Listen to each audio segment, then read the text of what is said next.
संवत्सर प्रमुख ठिकाणं सुकिना वगैरे करून आता यंदा ज्या तीर्थक्षेत्राच्या ठिकाणी महातीर्थराज म्हणून ज्यांची ख्याती आहे, दुपारी सांगितलेले की महानुभाव पंथीयांची ही उत्तर काशी आहे संबोधलं जातं. असं कोणतं तीर्थस्थान आहे, महातीर्थराज कुठला असेल बरं? तर ते आहे श्री क्षेत्र महाक्षेत्र डोमेग्राम. या ठिकाणी 2013ला आपल्या पदयात्रेचा समारोप झालेला होता. इकडचा फक्त आता बेलापूर नेवरगाव पासून खोकर भोकर घुमनदेव हा भाग राहिलेला होता. मग आता घुमनदेवाच्या जवळ घुमूनच राहिलो आपण, आहे की नाही, फिरणारच आहोत.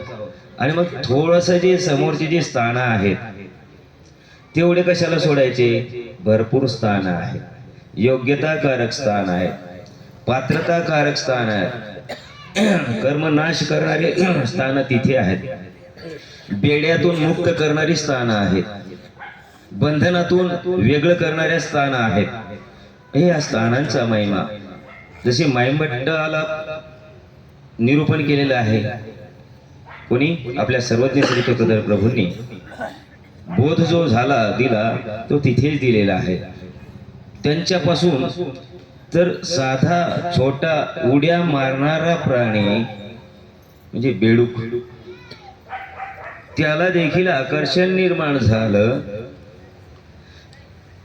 तर अशा प्रकार जिथे प्रवचन ऐकण्यासाठी बाधा येत होती, पाण्याचा खळखळाट चालू होता, स्वामींचं खळखळतं चांगल्या प्रकारचं निरूपण चालू आहे, परंतु त्या खळखळाटामुळे भक्तिजनांना स्वामींचं निरूपण यथायोग्यपणे व्यवस्थित जसे तुम्ही गप्पा मारू लागले आणि आम्ही जर सांगू लागलो तर कुणाला काय काय सांगितलं, कसं सांगितलं, कधी सांगितलं हे लक्षात राहत नाही. म्हणून नीरव शांतता पाहिजे. म्हणजे अशा प्रकारच्या अनेक लीळा आहेत, अनेक लीळा आहेत. मग त्या आपण संदर्भानुसार चाललेलोच आहोत, जाणारच आहोत.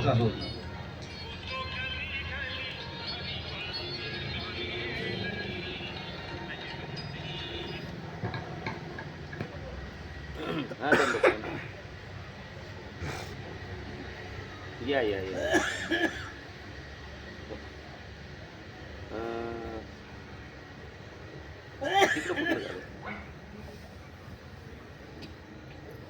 हो हो बर बर बर बर चालेल. मग इकडेच जेवायला पण या, सोबतच जेव.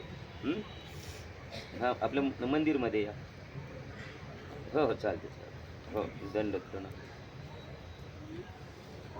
तर हा देवाचा महिमा आपण ज्या मार्गाने चाललो त्याच्यावर जर आपली नितांत श्रद्धा असेल, आपला भक्तिभाव त्यांच्यावर जर असेल तर उदाहरणार्थ रात्रीची जी घटना झाली त्या घटनेतून आता फोन आला की तुमची गाडी सोडलेली आहे, घेऊन येतो आहे. ॲडव्होकेट जे दुपारी बोललेले होते भोसले साहेब,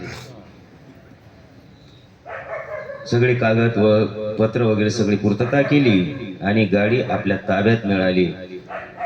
आणि जर प्रक्रिया जर केली असती तर आणखी 2-4 दिवस अडकावं लागलं असतं, थांबावं लागलं असतं.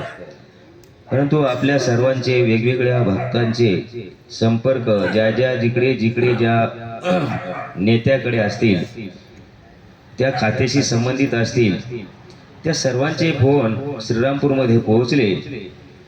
आणि मग इतकी गती मिळाली की ते म्हटले एवढं काय विशेष प्रकरण आहे. म्हटले प्रकरण त्याचं नाही, आमचे जे पदयात्रेकरू आहेत ज्यांना गुडघ्याचा त्रास आहे, कमरेचा त्रास आहे, असा उपद्रव असताना देखील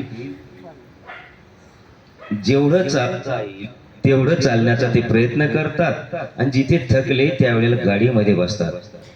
आणि गाडीमध्ये बसण्यासाठी ती जर गाडी नसेल ते उभगतात, वैतागून जातात. ते म्हणजे एवढ्यासाठी म्हणजे हे एवढं क्षुल्लक नाही ना, साधी गोष्ट नाही ना. म्हणून बऱ्याचशा कमिशनरचे यांचे त्यांचे जालना असेल, लातूर असेल, नाशिक या सगळ्या परिसरातल्या लोकांची त्यांना फोन गेले आणि ते म्हटले नेमकं मलाच माहित नाही काय प्रकरण आहे, आमच्यापर्यंत आणखी प्रकरण झालं नाही तर कसं करावं. मग तिथून पुढे सुरुवात झाली, कोण आहेत कुठले आहेत ते आणा. तर आज दिवसभर आपले 5-6 लोक तिथेच अडकून होते. उदक घेतलं का नाही माहिती नाही, दुपारचं झालंय का नाही. आता संध्याकाळी येतील आणि स्थानवंदन करतील आणि यथेष्ट वाटल्या समाधानाचा श्वास सोडतील. है की नाही? म्हणजे याचा अर्थ सर्वज्ञ श्री चक्रधर प्रभूंच्या परब्रह्म परमेश्वराच्या मार्गावर जेव्हा आपण वाटचाल करतो, कितीही अडथळे आले, अडचणी आल्या, आपलं दुःख होतं, परंतु बंधनातून आपण मुक्त होतो. आपण म्हणतो ना, नका करू चिंता जड प्रपंचाची, सुखाची प्रीती सोडा. तर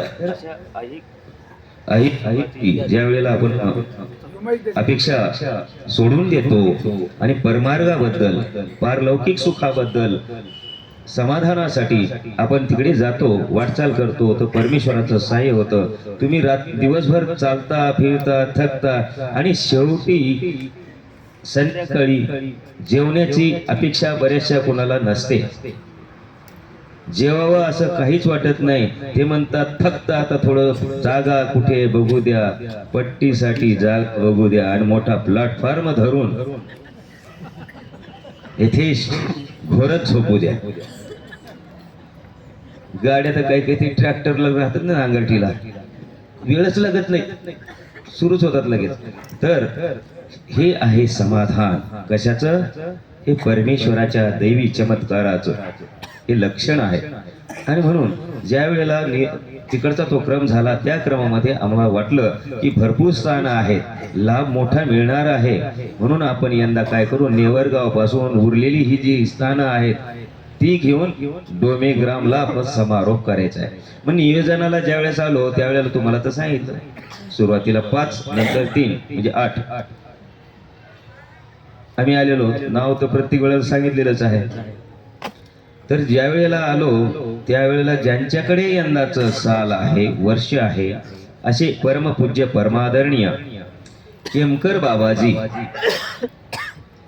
यांची भेट झाली नाही, परंतु त्यांच्या सत्शिष्या तपस्विनी ज्योतिताई यांची भेट झाली आणि त्यांना आम्ही आमचं जे काही येण्याचं कारण आहे ते सांगितलं.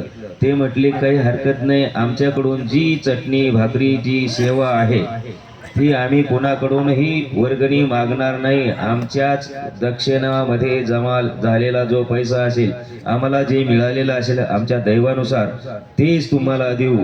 तर अशा प्रकारे त्यांनी दिलेला शब्द आज सार्थक लागलेला आहे.